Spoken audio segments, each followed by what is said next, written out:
श्री सद्गुरुनाथ महाराज की जय। श्री कृष्ण गोविंद हरि मुरारी हे नाथ नारायण वासुदेव।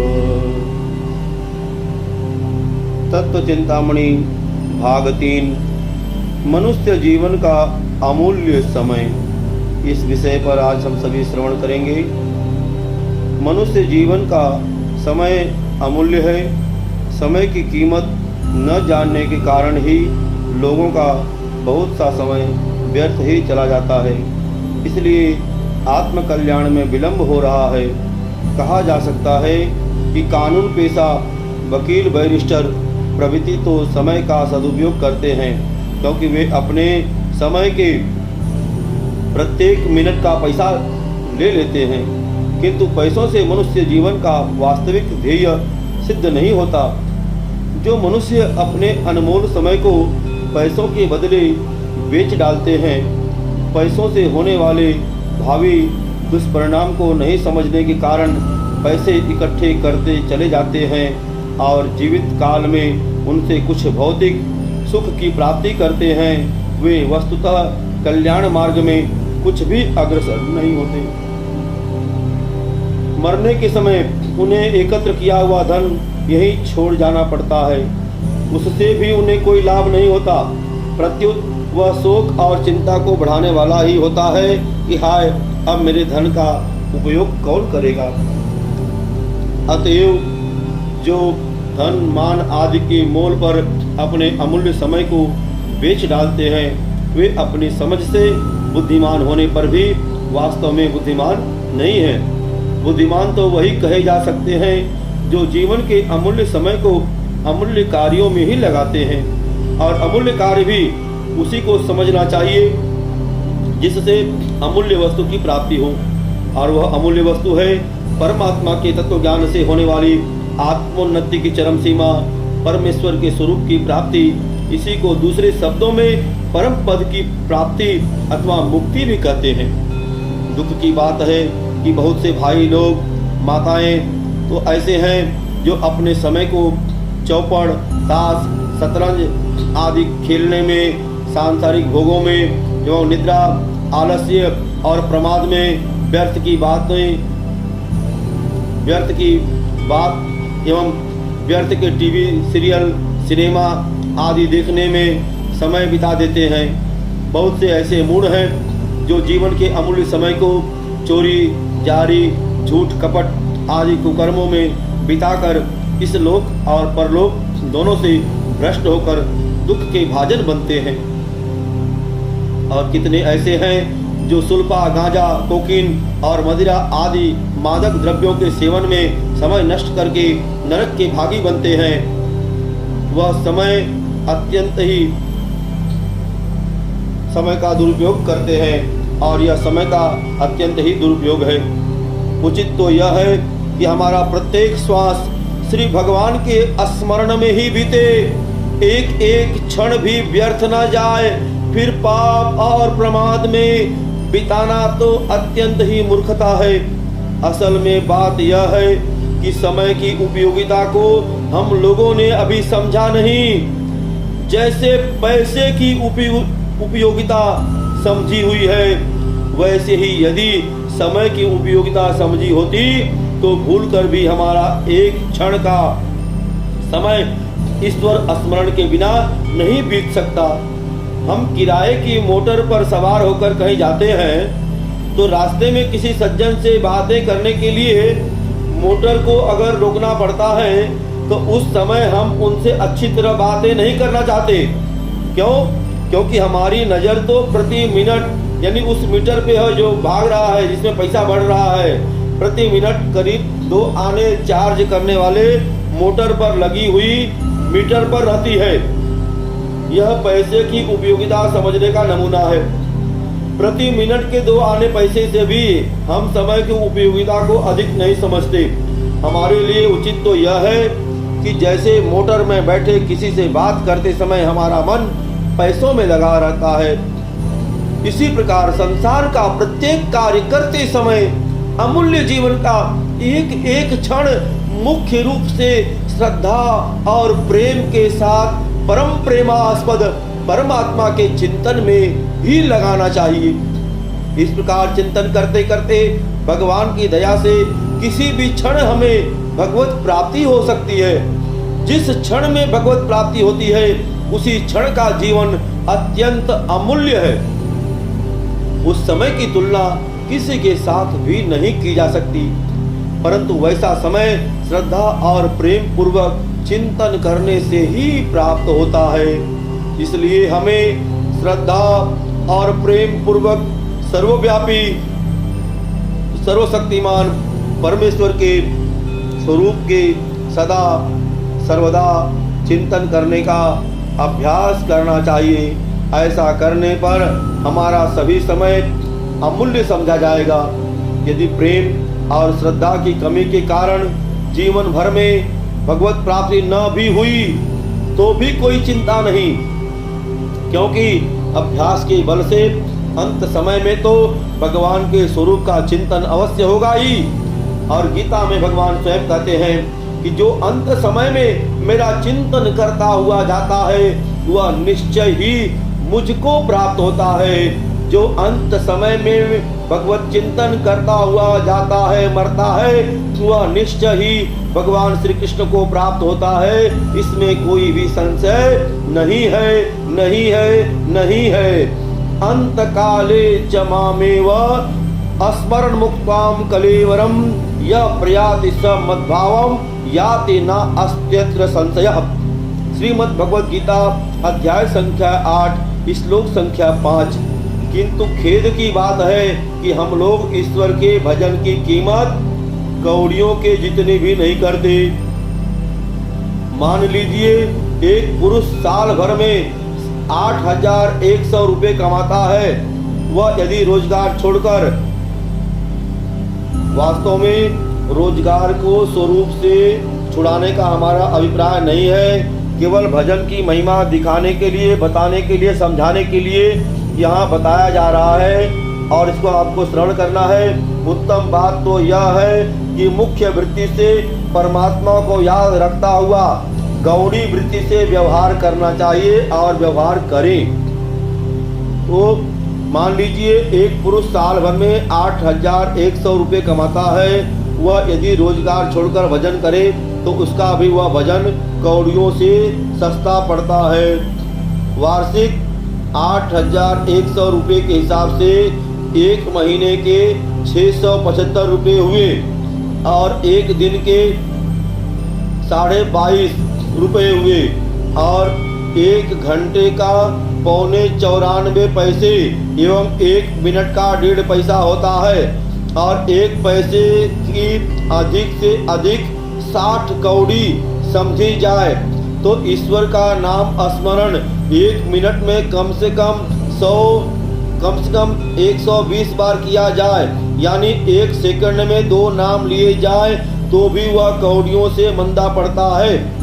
जब 8,100 सालाना कमाने वाले से भजन की प्रथा कौड़ियों से मंदी पड़ती है, फिर 1,500 रुपये सालाना कमाने वाले की गिनती ही क्या है। कंचन कामनी, मान बढ़ाई और प्रतिष्ठा की आसक्ति में फंसकर जो लोग अपने अमूल्य समय को बिताते हैं उनका वह समय और परिश्रम तो व्यर्थ जाता ही है। इसके अतिरिक्त उनकी आत्मा का अधपतन भी होता है। खासकर माताएं भी आजकल जो टीवी सीरियल में फंसकर और इधर उधर की चुगली निंदा में अपना समय व्यर्थ करती हैं, वह भी अधपतन के ही योग्य है। तो इस अधपतन से बचने के लिए मैं उन माताओं और बहनों से अनुरोध करता हूँ कि वे भी इस अधपतन से बचने के लिए उस टीवी सीरियल आदि को छोड़कर घर में रामायण है, गीता है, इन पुस्तकों का अध्ययन करें। अगर यह अध्ययन कर नहीं सकती तो भगवान के कृष्ण लीला अमृत का रसपान करें, कृष्ण लीला को स्मरण करें, राम लीला को स्मरण करें। भगवान ने, कृष्ण ने कंस को कैसे मारा, कालियाधन कैसे किया, बाल्यावस्था में यशोदा जी कृष्ण भगवान को कैसे प्रेम करती है और कैसे उनका पालन पोषण करती है। इन लीलाओं को स्मरण करके उन्हें प्रसन्नचित्त रहना चाहिए। ऐसा करने से भी यह भगवत प्राप्ति में सहायक है। धन की आसक्ति में फंसा हुआ लोभी मनुष्य अनेक प्रकार के अनर्थ करके धन कमाता है और धन कमाने और उसकी रक्षा करने में बड़ा भारी क्लेश और परिश्रम होता है।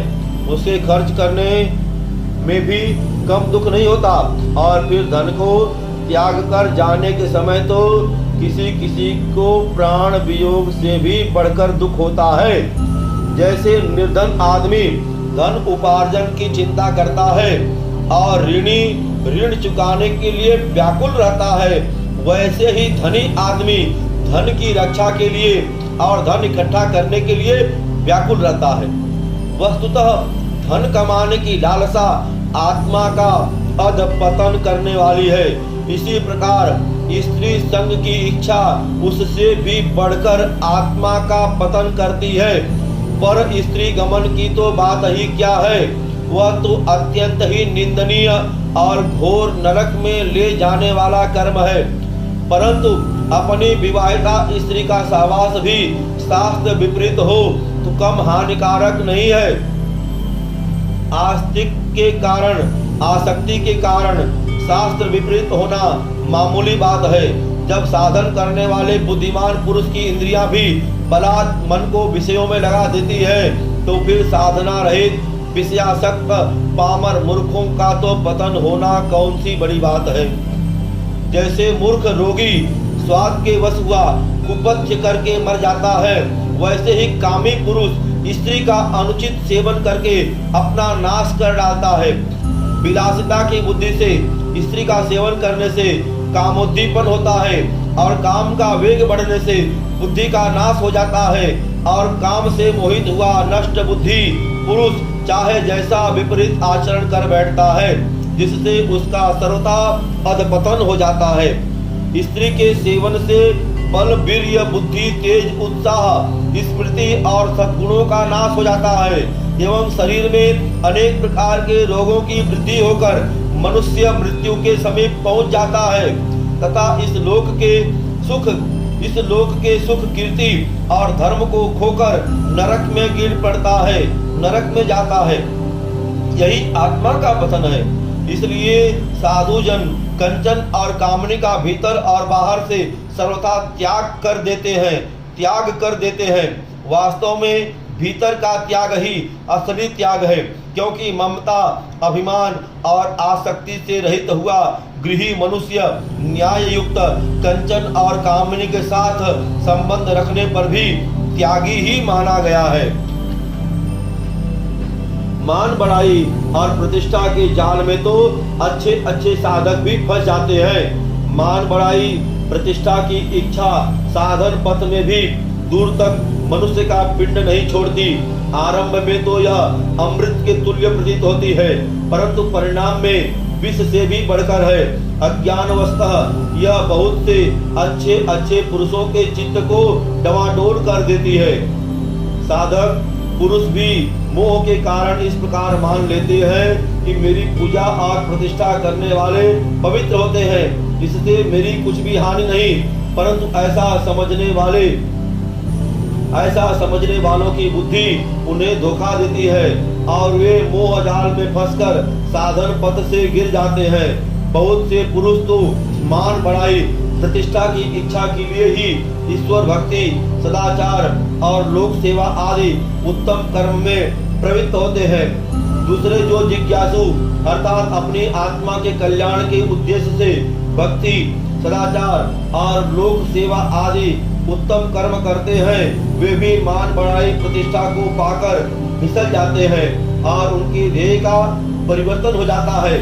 ध्येय के बदल जाने से मान बढ़ाई प्रतिष्ठा के लिए ही उनके सब काम होने लगते हैं और झूठ कपट दंभ और घमंड को उनके हृदय में स्थान मिल जाता है। इससे उनका भी अधपतन हो जाता है। कुछ जो अच्छे साधक होते हैं उनका ध्येय तो नहीं बदलता, परंतु स्वाभाविक ही मन को प्रिय लगने के कारण मान बढ़ाई और प्रतिष्ठा के जाल में फंसकर वे भी उत्तम मार्ग से रुक जाते हैं। आजकल जो साधु महात्मा भक्त और ज्ञानी माने जाते हैं, उनमें से तो कोई बिरले ही ऐसे होंगे जो इनके जाल में न फंसे हों।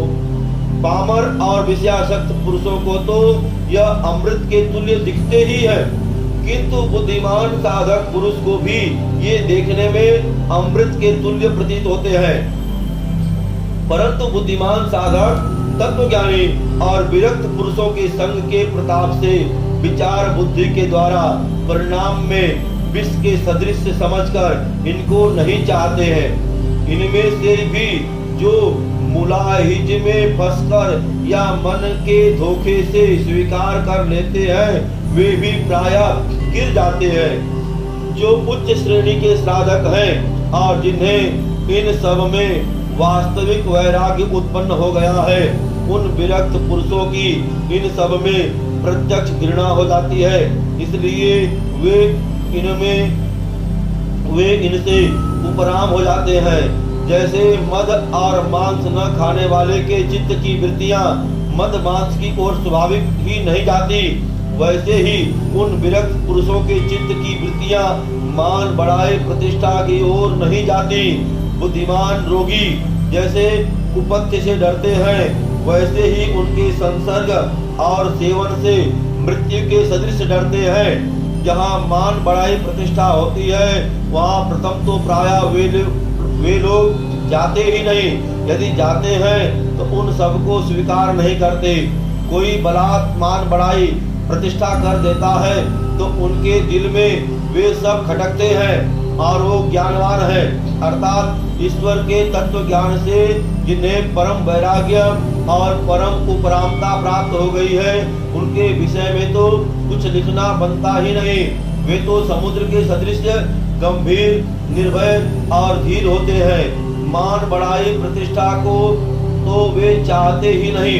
यदि बलात् कोई कर देते हैं तो वे इतने उपराम होते हैं कि श्री सुखदेव जी की भांति वे उनकी परवाह ही नहीं करते।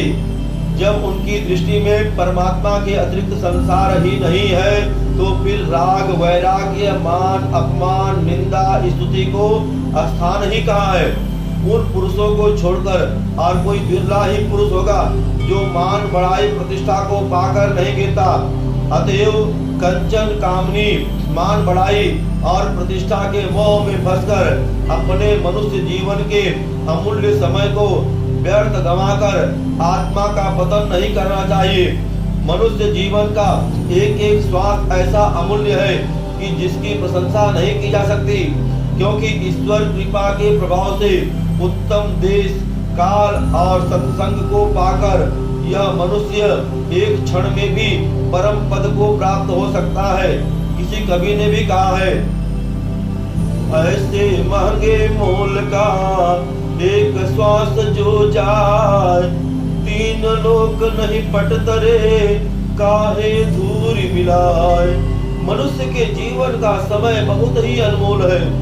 एक एक श्वास पर 100-100 रुपए खर्च करने से भी एक श्वास का समय नहीं बढ़ सकता। रुपए खर्च करने से समय मिल जाता तो राजा महाराजा कोई नहीं मरता। पैसे से ही नहीं, रत्नों के मोल पर भी मनुष्य जीवन का समय हमको नहीं मिल सकता। इसलिए ऐसे अमूल्य समय को जो व्यर्थ खोएगा उसको अवश्य ही पश्चाताप करना पड़ेगा। इस क्षण भंगुर परिवर्तनशील संसार के सभी पदार्थ जीर्ण और नाश को प्राप्त होते हुए क्षण क्षण में हम लोगों को चेतावनी दे रहे हैं, परंतु हम लोग नहीं चेतते। प्रति सेकंड टिक टिक करती हुई घड़ी हमें समय बतलाती है, परंतु हम ध्यान नहीं देते। हमारे शरीर के नख, रोम और अवस्थाओं का परिवर्तन, इंद्रियों का हास तथा बीमारियों की उत्पत्ति हमको समय समय पर मौत की याद दिलाती है, तो भी हम सावधान नहीं होते। इससे बढ़कर और क्या आश्चर्य होगा। हम लोग माया रूपी मदिरा को पीकर ऐसे मोहित हो गए हैं कि उसका नशा कभी उतरता ही नहीं। संत कवियों ने भी हमें कम चेतावनी नहीं दिया है, परंतु हम किसी की परवाह ही नहीं करते। फिर हमारा कल्याण कैसे हो और कैसे होगा और कैसे हो सकता है। नारायण स्वामी कहते हैं कि दो बातन को भूल मत, जो चाहत कल्याण। नारायण एक मौत को, दूजे श्री भगवान, दूजे श्री भगवान। और कबीरदास जी के वचन तो चेतावनी से भरे हुए ही है। श्री कबीरदास जी के वचन तो चेतावनी से ही भरे हुए हैं।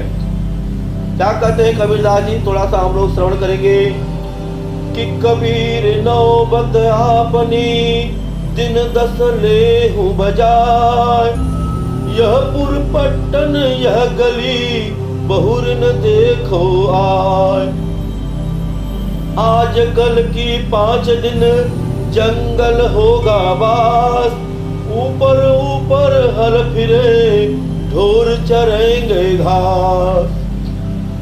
मरहुगे मर जाओगे, कोई न लेगा नाम, उजड़ जाय बसाओगे, छाड़ी बसंता गाम। हाड़ जले ज्यों लाकड़ी, किस जले ज्यों घास, सब जग जलता देख कर, भया कबीर उदास। कबीरा सुता क्या करे, जागो जपो मुरार, एक दिना है सोवना, लंबे पांव पसार।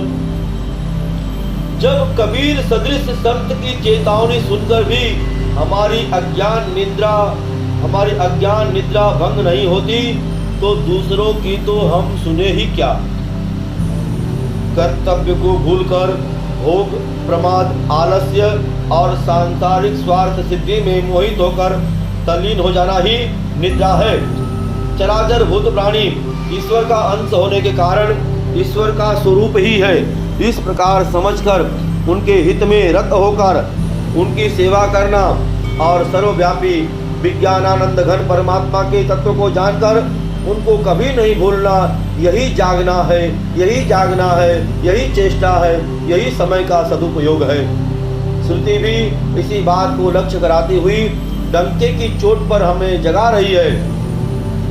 श्रुतियां कहती हैं कि हम चेद वेदिगत सत्यम अस्ति, न चेदिहा वेदित महति विनष्टि।